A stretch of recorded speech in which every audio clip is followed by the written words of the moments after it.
अस्सलाम वालेकुम नाजरीन। पाकिस्तान में हमेशा सियासी सूरत हाल जो है ना वो दिलचस्प रहती है। उसकी वजह ये होती है कि हर रोज़ कोई ना कोई डेवलपमेंट हो रही होती है। पाकिस्तान के अंदर एक पोस्ट ऐसी है, बड़ी अहम पोस्ट है, वो पोस्ट पूरे पाकिस्तान पे हुक्मरानी कर रही होती है। हालांकि होना तो ये चाहिए कि हर 3 साल के बाद वहाँ पे ऑटोमेटिकली एक नया चीफ आ जाना चाहिए और पिछले चीफ को चले जाना चाहिए, लेकिन जब भी वो साल शुरू होता है जिसमें उस चीफ ने रिटायर्ड होना होता है तो यहाँ पे बहुत सी जो रूमर्स होते हैं वो गर्दिश करना शुरू कर देते हैं कि क्या ये चीफ एक्सटेंशन ले लेंगे या ये चीफ चले जाएंगे, अच्छा अगला आने वाला चीफ कौन सा होगा, उस सारे के ऊपर बात होनी शुरू हो जाती है। वैसे जब कोई चीफ ये कहता है कि आप समझ तो गए होंगे मैं बात किसकी कर, जी हाँ मैं चीफ ऑफ आर्मी स्टाफ के ओहदे की बात कर रही हूँ। तो जब भी कोई चीफ ये कहता है कि जी हम एक्सटेंशन नहीं लेंगे तो लग ऐसे रहा होता है जैसे अंदर खाते कोई ना कोई काम चल रहा होता है। जैसे जनरल रहील शरीफ के टाइम के ऊपर कहा जा रहा था कि जी मैं एक्सटेंशन नहीं लूँगा, जनरल साहब एक्सटेंशन नहीं लेना चाहते, लेकिन हमने भी देखा कि फिर वो मारगला रोड के ऊपर जो थे वो पैनाफ्लेक्स भी लगे थे जिनको पे लगे थे, जाने की बातें ना करो, जाने की बातें जाने दो। टीवी के ऊपर भी बहुत से एंकर्स ने जो आजकल इनकलाबी हैं उस वक्त उनको कहा था कि जी आप कहाँ जा रहे हैं इन चोरों डॉकों के ऊपर ये मुल्क छोड़ के, लेकिन जाना पड़ा। नवाज शरीफ साहब ने उनको एक्सटेंशन नहीं दी थी। अब भी हुकूमत नवाज लीग की है लेकिन प्राइम मिनिस्टर कौन है, शहबाज शरीफ साहब। तो देखना ये होगा कि वो रहील शरीफ साहब को एक्सटेंशन देंगे या नहीं देंगे। पहले हम बात कर लेते हैं कि कौन से ऐसे जर्नल थे जिनके बारे में बड़ी लोग अफवाहें उड़ा रहे थे कि जी ये जो है ना चीफ ऑफ आर्मी स्टाफ अगले हो सकते हैं, ये नवाज लीग के फेवरेट हैं। और मैं एक जनरल आसिम जो थे उनका नाम लिया जा रहा था, लेकिन जनरल आसिम जो है ना, आसिम मुनीर, वो रिटायर्ड हो जाएंगे सितंबर में। तो जब वो रिटायर हो जाएंगे सितंबर के अंदर तो फिर ये मसला है कि वो तो इस लिस्ट से निकल जाएंगे। तो जब वो इस लिस्ट से निकल जाएंगे तो उसके बाद फिर जो हैं आगे कौन से ऐसे जर्नल हो सकते हैं कि जिनके बारे में ये कहा जा रहा है कि उनमें से कोई आ सकते हैं। अच्छा मज़े की बात ये है कि 6-7 ऐसे जर्नल हैं जिन्होंने सितंबर में रिटायर्ड हो जाना है। जब वो रिटायर्ड हो जाएंगे तो वो निकल जाएंगे इस लिस्ट में से ऑटोमेटिकली, क्योंकि आपके चीफ ने 28 नवंबर को ओहदा छोड़ना होता है। तो 27 से 28 नवंबर को उन्होंने ओहदा छोड़ना होता है, नए चीफ ने आके कमान संभालनी होती है। और सितंबर के अंदर भी अनाउंसमेंट हो सकते हैं, अक्टूबर में भी हो सकते हैं, लेकिन हमने देखा था जनरल कमर जावेद बाजवा को 2-3 दिन पहले मियां नवाज शरीफ साहब ने आके अपॉइंट किया था और उस वक्त तक लोगों के जो थे वही चल रहे थे कि शायद तोसी मिल रही है। जनरल बाजवा की दफ़ा तो बहुत पहले से ही काम शुरू हो गया हुआ था कि लेकिन सुप्रीम कोर्ट में मामला चला गया और उससे लगा कि जैसे जनरल जो चीफ जस्टिस खोसा ये ऐसा होना नहीं देंगे, लेकिन चीफ जस्टिस खोसा जो थे उन्होंने पार्लियामेंट के ऊपर डाल दिया कि जाएँ जाके इसके ऊपर कानून साजी करके आएँ। फिर पार्लियामेंट ने कानून साजी की और सारी जमातों ने उसमें उनका साथ दिया। उन जमातों ने भी जिन्होंने एक्सटेंशन के बारे में हमेशा ये कहा कि नहीं देनी चाहिए, जिन्होंने हमेशा ये भी कहा कि नहीं मेरिट के ऊपर तकर्रियाँ आनी चाहिए, जो सीनियर मोस्ट होता है उनको आना चाहिए, लेकिन उन सारी जमातों ने इस कानून के अंदर साथ दिया और जनरल बाजवा को एक्सटेंशन दे दी गई 3 साल की। अच्छा अब फिर अफवाहें हैं, अब फिर कहा जा रहा है कि जनरल बाजवा जब इंग्लैंड गए हैं तो मियां नवाज शरीफ साहब के साथ उनकी मुलाकात हुई है। अब वो मुलाकात जो हुई है उसके अंदर क्या मामला तय हुए हैं ये अभी तफसीलात जो है सामने आनी है। उनमें से एक मामला ये भी कहा जा रहा है कि शायद उनको एक्सटेंशन दे दी जाए, लेकिन मेरा अपना जहाँ तक हमारे अपने सोर्सेज की खबरें हैं कि मियाँ अभी कंफर्म कुछ नहीं है। ये पाकिस्तान है, यहाँ पे हर रोज़ सियासत बदलती है, सूरत हाल बदलती है कि मियाँ नवाज शरीफ साहब शायद एक्सटेंशन के हक़ में नहीं है। उनका ख्याल है कि बस अब आगे नया आने वाला चीफ जो उसको संभाले। लेकिन ये भी है कि जनरल बाजवा ने इनका साथ तो बहुत दिया है। ये जो तहरीक अदम एतमाद है वो इसलिए होगी कि वो न्यूट्रल हो गए। वो न्यूट्रल हो गए तो जो छोटी सियासी जमातें थी उनको अपना फैसला खुद करने का इख्तियार मिल गया। क्योंकि अगर आपको याद हो तो इमरान खान खुद अपने इंटरव्यू में कहते रहते कि मुझे तो कोई कानून पास कराना होता था तो एजेंसियां मेरे लिए बंदे अरेंज करती थी, यानी कि उनके लिए हर काम जो था वो अरेंज किया गया था।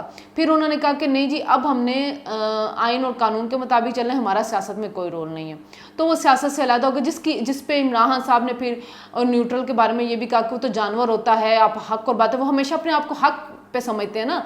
वो तो समझ ही नहीं सकते कि मैं बातिल की कोई कुव्वत हूँ या मैं कोई काम गलत कर सकता हूँ। मैं अगर सहाफ़ियों को मेरे दौर में अगवा हुए या गोली लगी है तो वो उनका हक था कि उनको लगी है। मैंने जेलों में लोगों को डाला इंतकामी कार्रवाई करके, तो वो उनका हक बनता था कि उनको डाला जाए।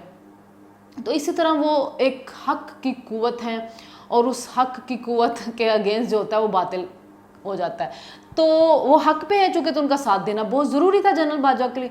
लेकिन उन्होंने कहा कि हम न्यूट्रल हो गए, तो उन्होंने कहा आप न्यूट्रल हो कैसे सकते हैं, न्यूट्रल तो सिर्फ जानवर होता है, आपको तो हक और बातिल में से यानी कि सिर्फ मुझे चूज़ करने का हक है और आपको हक ही नहीं है। आप सोच ही नहीं सकते कि कोई और भी हक पे हो सकता है, क्योंकि सिर्फ मैं हक के ऊपर हूँ। तो इस वजह से वो जो थे जनरल बाजवा, शायद इस वजह से भी शबाशी साहब चाहें कि मैं उनके होते हुए मेरी हुकूमत सिक्योर है, 1 साल उनकी हुकूमत के मैं गुजार लूँ, फिर उन्हीं की ज़रिए निगरानी इलेक्शन भी हो जाए, क्योंकि ये कोई पता नहीं कि नया आने वाला चीफ जो है उसकी इमरान खान के साथ हमदर्दियाँ ना हो। क्योंकि अभी तक आर्मी के अंदर माना तो जाता है कि वो लाडले हैं, किसी एक सेगमेंट की उनके साथ हमदर्दियाँ तो है। पाकिस्तानियों को अभी तक भी यकीन नहीं आ रहा कि इमरान खान के ऊपर से हाथ हटा लिया गया है, वो शक व शुबात में पड़े हुए हैं। तो शबाशी साहब को भी कोई ना कोई शक शुबा तो होगा, इस वजह से वो चाह रहे होंगे कि जनरल बाजवा रहें, ताकि आर्मी फिर उसी तरह एपॉलिटिकल रहे। और हम अगर हम कोई काम करते हैं और अगर हम अच्छा काम कर लेते हैं तो फ्री एंड फेयर इलेक्शन हो, ताकि अवाम उसको चुन सके, फिर इलेक्शन मैनेज ना हो। तो एक डर और खौफ उनके अंदर भी होगा, शायद वो एक्सटेंशन की तरफ जाएं। लेकिन आर्मी के इदारे की तरफ से बार बार ये कहा गया कि जी एक्सटेंशन नहीं ली जाएगी। तो अगर एक्सटेंशन नहीं ली जाती तो उसके बाद जो सीनियर आ जाते हैं वो जी साहिर शमशाद मिर्ज़ा हैं, अज़हर अब्बास साहब भी हैं, फिर जी नुमान महमूद भी हैं, चौथे नंबर पे फैज़ हमीद है। जो पहले 7 हैं अगर वो सितंबर में रिटायर्ड होते तो उनके बाद जो आपकी कैटेगरी बनती है उनमें चौथे नंबर पे फैज़ हमीद साहब है, और 5वें नंबर पे मोहम्मद आमिर हैं, और 6ठे नंबर पे मोहम्मद चिराग हैदर, और 7वें नंबर पे नदीम अहमद अंजुम भी हैं, जो मौजूदा ISI के चीफ हैं इस वक्त। ठीक है, और वो भी हॉट फेवरेट में हैं इस वजह से कि वो भी एपॉलिटिकल हैं।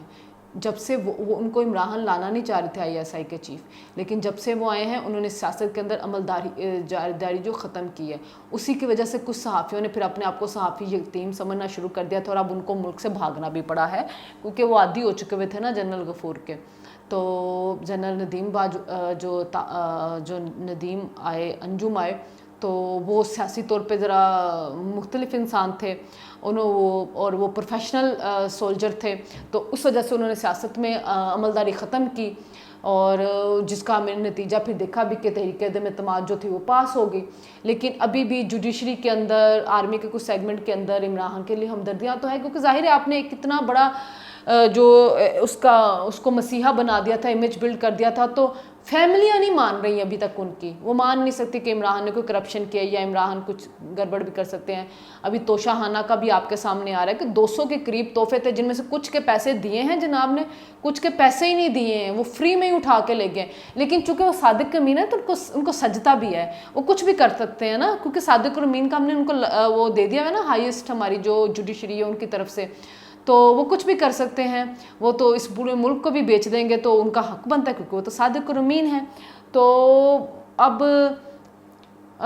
जो आने वाले दिन हैं वो मज़ीद हमने देखना होगा कि कौन जा सकता है, कौन रह सकता है। मोहम्मद आमिर जो हैं, जो गुजरावाला के इस वक्त कोर कमांडर हैं, उनका नाम भी कह रहे हैं कि लिया जा रहा है कि शायद वो भी हॉट फेवरेट में से हैं, और इस वजह से कन्फ्यूजन है अभी।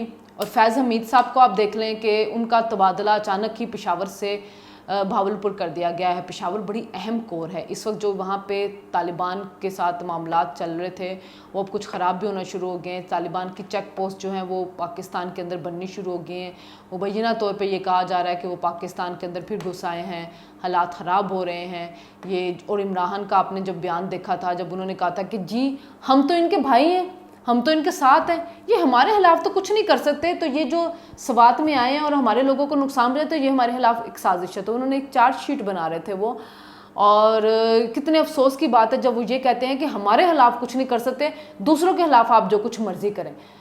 एक लिबरल तबका जो था ना, वो उन्होंने एक दफ़ा शहबाज शरीफ की एक स्टेटमेंट के ऊपर बड़ा वो वावेला मचाया था, और उन्होंने कहा था जी ओहो, इन्होंने तो कह दिया कि हम आप ही की तरह कि आप हम पे कैसे हमला कर सकते हैं। तो अब इमरान जो उनको अपने भाई कह रहे हैं कि हम उन पे हमला नहीं कर सकते, तो अब चुप करके वो सारा लिबरल क्लास जो है ना, जो इमरान की सपोर्टर है, अब चुप करके बैठ गए। तो बहुत से जो बुग़्ज़ नवाज़ के मारे हुए भी लोग हैं ना, वो भी इमरान को इस वजह से सपोर्ट कर रहे होते हैं, और उसकी जो हामी होती है ना उसको खूबी बना के पेश कर रहे होते हैं, और जब वो चीज़ सामने आती है तो फिर वो चुप कर जाते हैं और उनके पास बोलने के लिए कुछ नहीं होता है। और सारी दुनिया ने कहा कि कज़ाकिस्तान से वो आपका मिज़ाइल जो था वो जाके वो यहाँ से ड्रोन गया था जिसने उड़ा था, जिसने जाके अयमन ज़वाहिरी को, तो इमरान खान साहब ने अपनी ही रट लगाई और उनके लोगों ने कहा कि नहीं नहीं नहीं, आपको नहीं पता इमरान खान ने कहा है, तो उसने कहीं पढ़ा ही होगा, उसने पढ़ा होगा तो चले जी वो सहीफ़ा हो जाता फिर उनके लिए, और उनको वो मानना पड़ता है। तो आने वाले दिनों में देखते हैं कि होता क्या है। फैज़ हमीद साहब भावलपुर जा चुके हैं पेशावर कोर्ट से, और वो जाना नहीं चाह रहे थे, ज़बरदस्ती उनको भेजा गया है। भावलपुर कोर्ट जो है वो भी अहम है लेकिन पेशावर जितनी अहम नहीं है। अब फैज़ हमीद साहब भी चौथे नंबर पे आ जाएंगे सितंबर की रिटायरमेंटों के बाद, और जनरल आमिर जो हैं वो भी फेवरेट में है, जनरल नदीम अंजुम भी हैं। देखते ये हैं कि तोसी होती है कि नहीं होती, और इनमें से कौन आर्मी चीफ बनता है। ये कुछ 1-2 महीनों की बात है, फिर सब कुछ हमारे सामने खुल के आ जाएगा।